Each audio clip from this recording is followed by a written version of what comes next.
A paz do Senhor, queridos juvenis. Estamos iniciando mais uma lição da Escola Dominical para a classe de 15 a 17 anos. E estamos muito felizes no Senhor porque todos vocês estão participando da EBD. Alguns indo ao templo e outros que não podem, sendo alcançados por essa produção da nossa igreja. Deus abençoe a todos os envolvidos e também a todos aqueles que têm fome e sede da palavra de Deus. A lição deste domingo é a lição de número 5, ame a Deus e ame ao próximo. No título e em todos os pontos da lição, a palavra-chave é o amor. Amor é uma palavra que todos sabem o que significa e algumas vezes talvez não sabem definir, mas é uma das primeiras palavras que a gente aprende até nos outros idiomas, pois as representações culturais, na música, nos quadros pintados, nas artes plásticas, muitas vezes rondam através do amor. E a Bíblia Sagrada também, a história da salvação, a revelação de Deus não fica fora disso. A Bíblia é uma história de amor, o amor de Deus para com a humanidade que desapontou a Deus, a humanidade que pecou contra Deus, mas ainda assim, experimentando o seu amor, encontra em Cristo Jesus a salvação. A leitura bíblica está no Evangelho escrito por Marcos, capítulo 12, versículo 28 ao 34. É uma leitura longa e você pode e deve ler na sua casa, e se refere a um daqueles momentos em que um dos mestres da lei, doutores da lei, procuravam o Senhor Jesus para fazer questionamentos teológicos. Na maioria das vezes, ou por que não dizer todas as vezes, que os doutores da lei questionavam o Senhor Jesus, eles não faziam isso porque possuíam dúvidas, mas eram perguntas capciosas, eram perguntas maliciosas que procuravam apenas pegar o Senhor Jesus num embaraço dentro da teologia judaica e denegrir a imagem do Senhor que era tido pela multidão como mestre. Mas aqui neste caso, em particular, nós vamos observar que não havia malícia na pergunta. O verso de número 28 diz que um dos escribas que os tinha ouvido disputar, que tinha ouvido a disputa, os debates teológicos anteriores dos fariseus, e sabendo que Jesus tinha respondido bem a essas perguntas, ele vai perguntar ao Senhor Jesus qual é o primeiro de todos os mandamentos.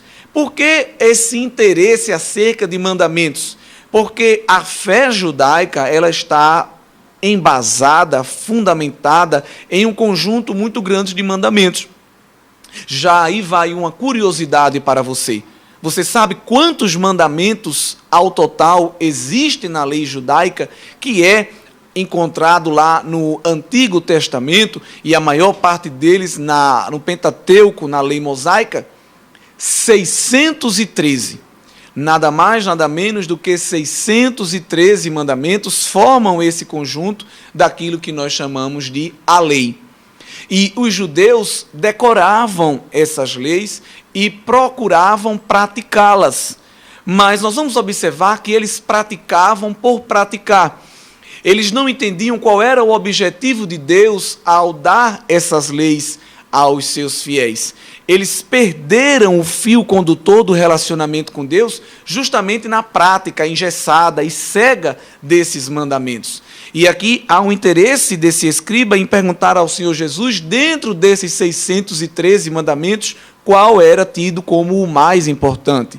E o Senhor Jesus dá um show de teologia, dá um show de conhecimento bíblico, quando responde utilizando o texto que está lá em Deuteronômio, capítulo 6, versículo 4, que é conhecido como Shema Israel.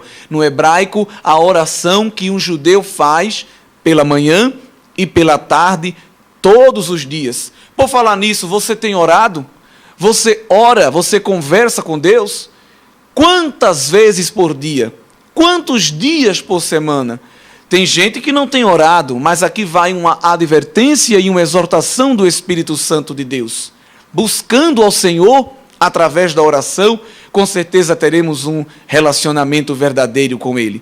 E o judeu, ele fazia esta oração todos os dias, pela manhã e pela tarde. Ouve, pois, ó Israel, e atenta que os guardes, porque não é só ouvir, mas é praticar também.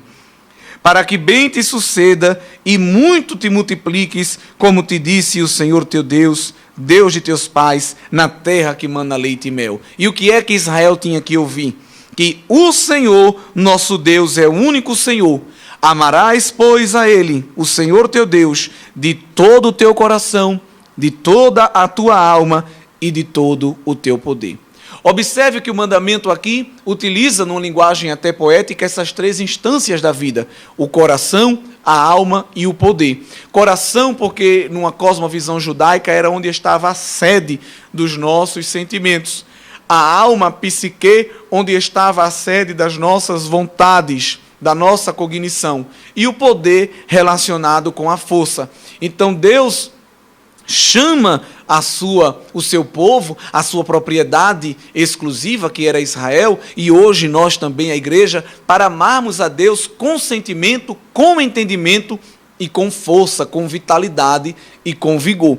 Então o Senhor Jesus responde utilizando este mandamento, que era o centro da fé judaica, e ele estende um pouco mais, dizendo: olha, e o segundo, semelhante a este é: amarás o teu próximo como a ti mesmo. Então o Senhor Jesus apresenta um segundo mandamento numa ordem, num sentido ordinal, mas não no sentido de somenos importância. É segundo porque vem logo após, mas o Senhor Jesus traz ele e coloca no mesmo nível do primeiro.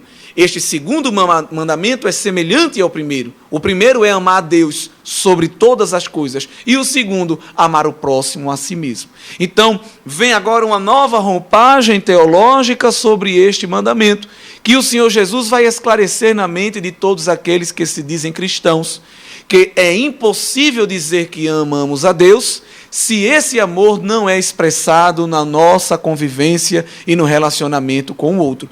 Isso foi muito bem captado pelo apóstolo João, que você conhece muito bem e é chamado de o apóstolo do amor, porque ele vai falar, inspirado por Deus, muito do amor, e ele também é muito amoroso na sua forma de lidar com as pessoas. E na primeira epístola universal que ele escreve, no capítulo 4, versículo 19, diz assim: nós o amamos a Deus, porque ele nos amou primeiro. Se alguém diz eu amo a Deus e aborrece a seu irmão, é mentiroso. Veja como ele é forte nas palavras. Pois quem não ama a seu irmão, ao qual viu, como pode amar a Deus a quem não viu? E dele temos este mandamento, que quem ama a Deus, ame também seu irmão. Observa como está intrinsecamente ligado amar a Deus e amar ao próximo. E João vai dizer que quem não consegue concatenar, quem não consegue unir esses dois propósitos, não passa de um mentiroso. Nós costumamos ouvir muito nessa sociedade materialista que nós vivemos o seguinte: primeiro Deus, depois eu. Ainda está errado. Numa visão cristã está completamente errado. Primeiro Deus, segundo o próximo. E se sobrar alguma coisa, fica aí para mim. Isso que é cristianismo. Isso que é evangelho. Isso é que é a palavra de Deus. Mas o judeu, ele se perdeu. Ele decorava e praticava a lei, mas ele não entendia que a lei era um caminho para o homem se aproximar de Deus. Eles estavam cegos no seu próprio entendimento. É lindo que Paulo, quando escreve a sua carta aos Romanos, no capítulo 10, ele nos deixa muito claro no versículo 4. Porque o fim da lei é Cristo, para a justiça de todo aquele que nele crê. Em Jesus a lei foi completada, porque nenhum homem na terra conseguia cumprir todo o mandamento de Deus. Por mais que se esforce, de vez em quando peca. Por mais que se dedique, de vez em quando falha. Imagine você cumprir 613 mandamentos. Você às vezes mora num prédio, num condomínio, lá tem uma lista de deveres. Tem sempre alguém sendo chamado, advertido, pagando uma multa porque não cumpre tudo. Lá no primeiro dia de aula, o professor apresenta o contrato didático com os direitos e os deveres. De vez em quando tem aluno sendo chamado na coordenação, na direção, levando o bilhete para casa porque descumpriu um ou outro. E às vezes é uma lista de 20, 30 deveres. Imagina 613. É óbvio que ninguém conseguia cumprir isso completamente, mas Jesus veio e cumpriu a lei com totalidade e com perfeição.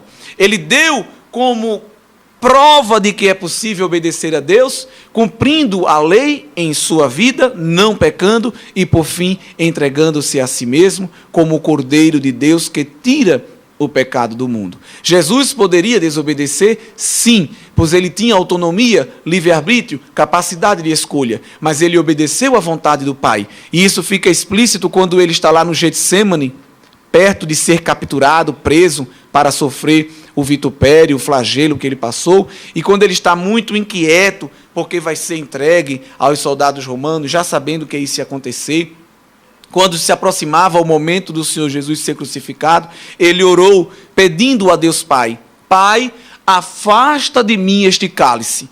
O Senhor estava pedindo aqui liberdade para Deus voltar atrás e, se possível, Jesus não ter que ir à cruz. Mas depois desta vírgula, depois desta primeira frase, a oração continua e o desfecho é glorioso. Para a raiva de Satanás e para a alegria da igreja, o Senhor Jesus disse: seja feita, contudo, a tua vontade.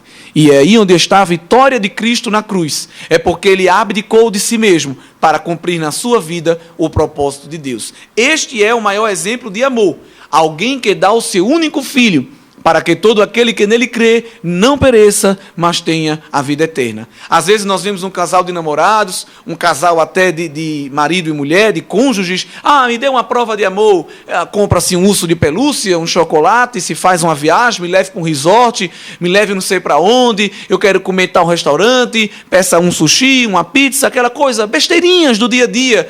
Claro que isso não é uma prova de amor, se torna até ridículo diante da verdadeira e grande prova de amor que o Senhor já nos deu de dar o seu único filho. E o Senhor Jesus de obedecer à vontade do Pai em toda a sua completa vida. Agora fica a pergunta: qual é a prova de amor que você tem dado a Deus? Qual é a prova de amor que nós temos dado ao Senhor e Salvador das nossas almas? É por isso que a lição vai nos mostrar que há um modo de nós provarmos este amor. Como é que eu provo que estou amando a Deus? Dando algum presente a Deus?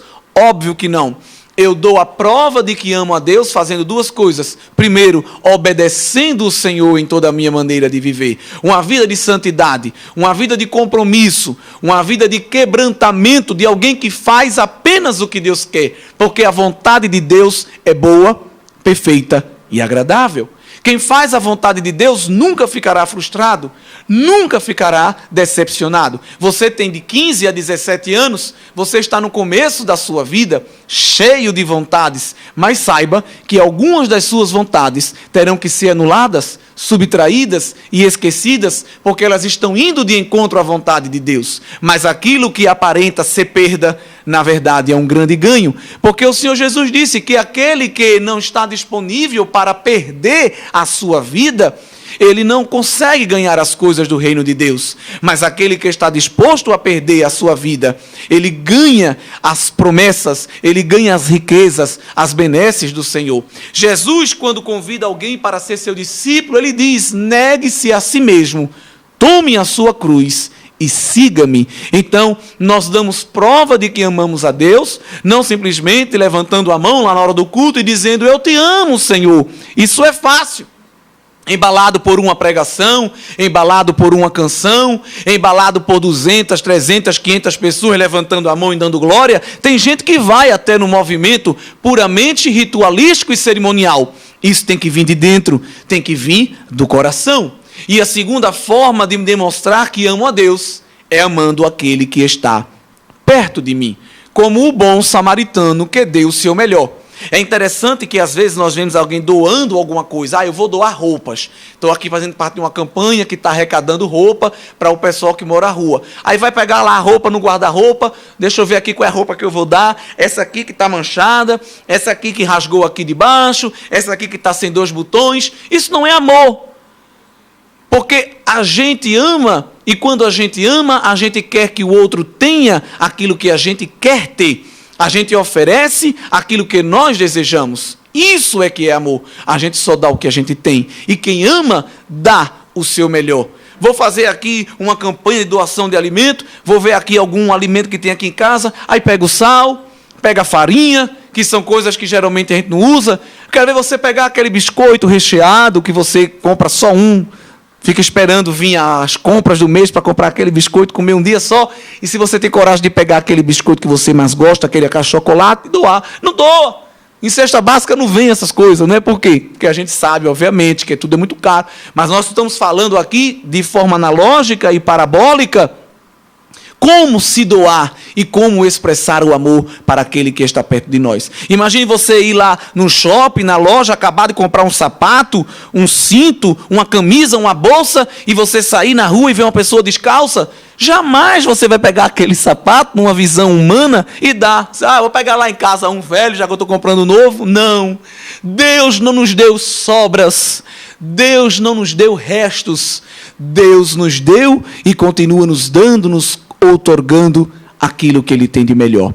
E que nós possamos viver uma vida que agrada a Deus e que vai dando o nosso melhor também. É interessante que tudo isso está na lição. E se você ler a sua lição aí em casa, você vai observar que o Senhor está falando com todos nós. Há uma pergunta que está no segundo ponto e que mexe conosco. Como podemos amar a Deus e não assumirmos o desafio de abrir mão das coisas que não o agradam? Mas eu tenho um amigo, mas será que esse teu amigo agrada a Deus? Porque é um programa que eu assisto, eu gosto muito, será que agrada a Deus? Essa música, eu gosto muito desse cantor, será que agrada a Deus? No relacionamento com Deus, quem ama Ele está disponível para abrir mão daquilo que desagrada ao Senhor. Essa é sim a verdadeira prova de amor. E não adianta dizer que ir à igreja todo dia, colecionar todas as lições da EBD, são sinônimos de que estamos agradando ao Senhor. Vai muito além disso. E é interessante que o escriba, o doutor da lei, que estava conversando com Jesus, ele entendeu a mensagem. E aí a gente observa que, de fato, ele estava com o coração aberto, diferente dos outros doutores da lei, que eram maliciosos. Depois que o Senhor Jesus explica que amar a Deus e amar o próximo é o centro da lei, aí o escriba responde no versículo 32 da leitura bíblica: muito bem, mestre, e com verdade disseste que há um só Deus e que não há outro além dele, e que amá-lo de todo o coração e de todo entendimento e de toda a tua alma e de todas as tuas forças, e amar o próximo como a si mesmo. Olha o fariseu aprendendo com Jesus. Ele repete Deuteronômio 6:4, Shema Israel, mas ele adiciona agora aquilo que o Senhor Jesus traz também, a importância de amar ao próximo. E ele agora passa, ele é aquele aluno que vai além da lição. É aquele aluno que aprende o que o professor disse e ainda vai além. É um aluno que pensou e guardou o que aprendeu.